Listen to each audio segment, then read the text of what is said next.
I've received a number of requests on how to get in touch with a prisoner in England and Wales. This might be of interest to international viewers, both out of curiosity and because it might be broadly similar in the United States or elsewhere.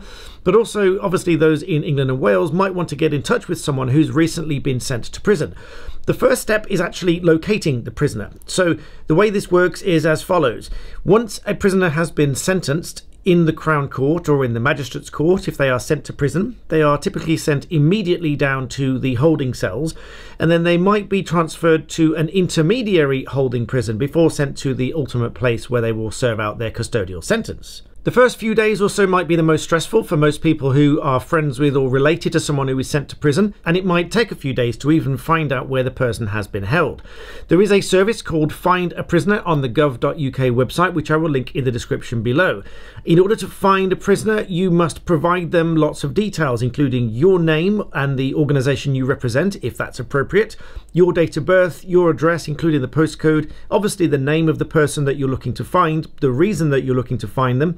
For example, you might be a family member, a close friend, or you might even be a legal representative.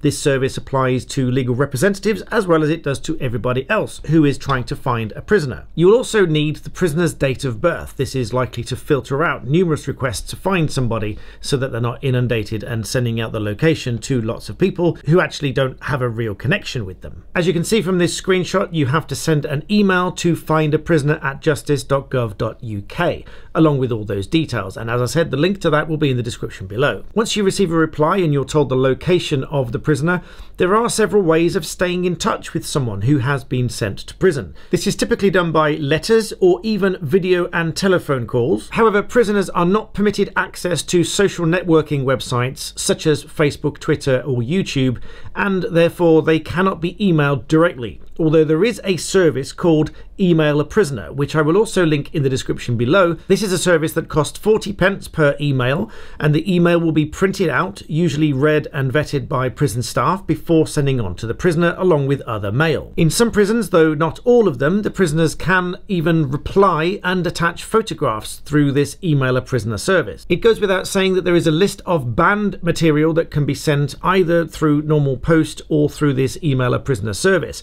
This would include anything that is indecent or obscene, any kind of threats to the prison or the prisoner, also anything that's written in any kind of code that can't be read openly by the prison staff will not make its way through to the prisoner. It's also important to note that you cannot take anything that's written by a prisoner that they want to publish and be paid for. And of course, it's also illegal to send anything to a prisoner such as drugs, alcohol, weapons, cameras, mobile phones, and so on. You can, however, send money to someone who's in prison using a Visa, MasterCard, or Maestro debit card.